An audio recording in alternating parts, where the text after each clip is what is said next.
Shalom saudara sekalian, salam sejahtera. Kebenaran hari ini, saudara, berjudul Layak Disertai Allah.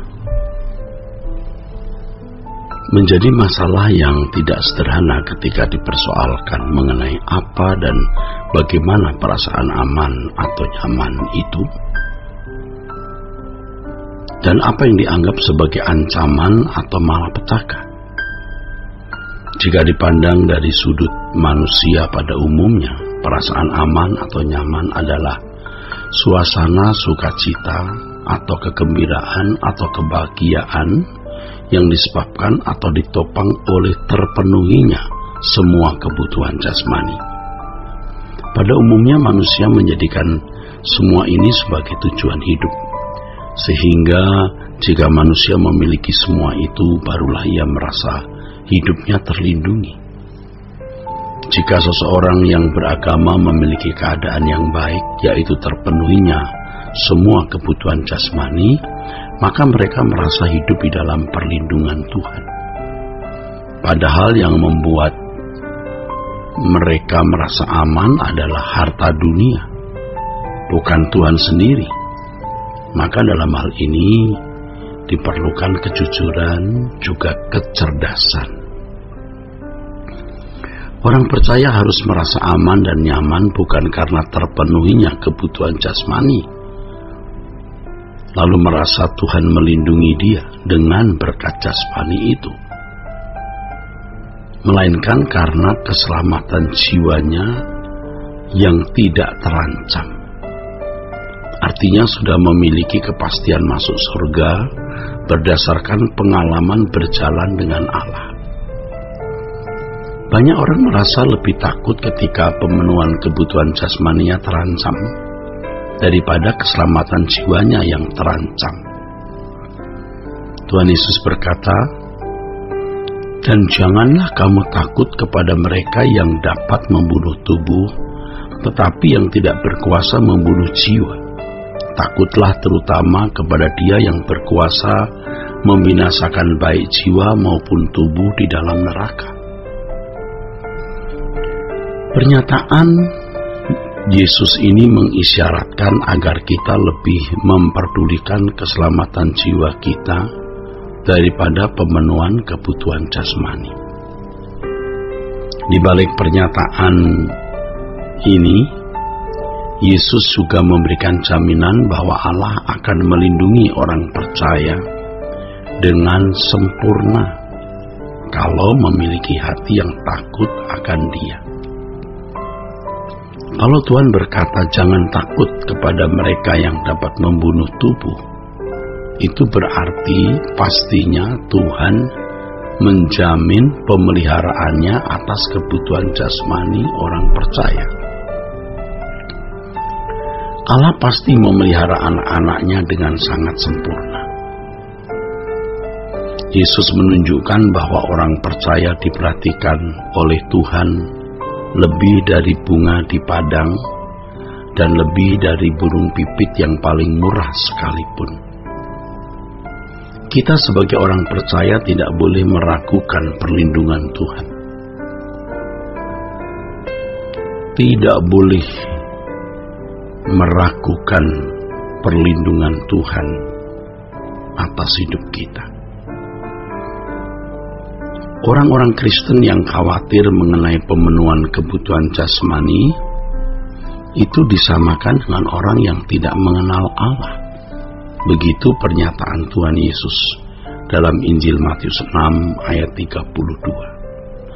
Orang yang tidak mengenal Tuhan adalah orang yang tidak mengerti pemeliharaan Allah semesta alam sebagai Bapa yang melindungi dengan sempurna, termasuk keselamatan jiwa manusia. Keselamatan jiwa adalah proyek utama dan merupakan satu-satunya alasan mengapa anak Allah diutus oleh Bapa. Jadi itu maksud utama kedatangan Tuhan Yesus.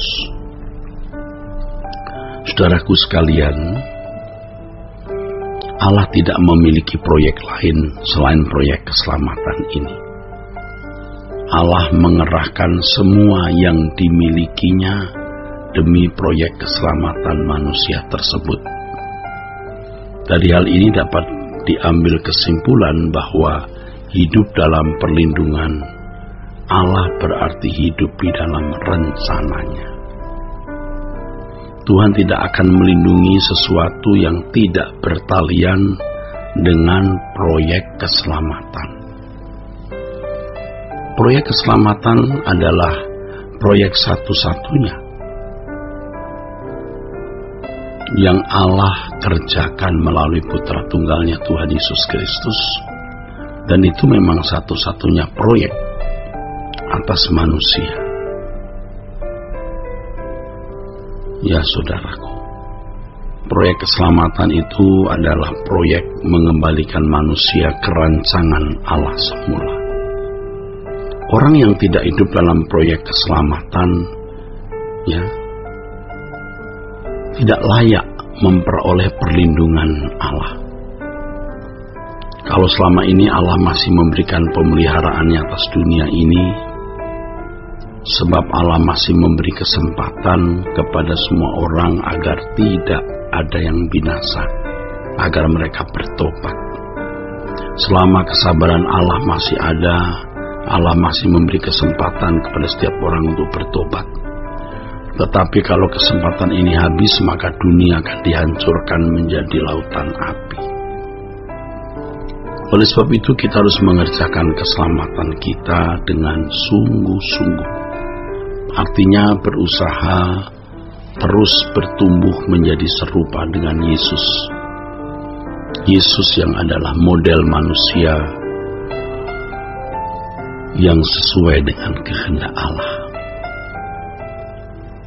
Itulah sebabnya Yesus berkata agar orang percaya mendahulukan kerajaan Allah.